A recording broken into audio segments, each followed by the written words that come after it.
Welcome to Chillin' 101. We hope this video helps. In this video, I will show how to use Binance to withdraw money.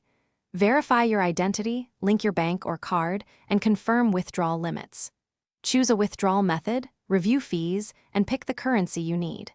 Enter the exact amount, double-check account details, and complete any required 2FA. Wait for confirmation and monitor your bank for the deposit to ensure the transfer completed successfully. Before withdrawing, confirm your KYC verification and review limits to avoid surprises. Enable two-factor authentication and back up your 2FA method. Add and verify your bank account or card and make a small test transfer if available. Check fee structures for each withdrawal option and ensure your receiving account accepts the currency.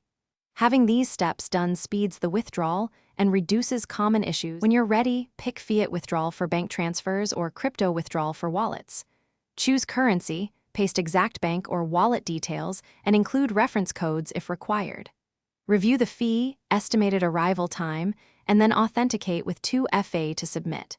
Keep the transaction ID and snapshot of confirmations. If something looks wrong, cancel quickly and contact support to avoid lost funds. Thanks for watching. Consider subscribing if we helped you.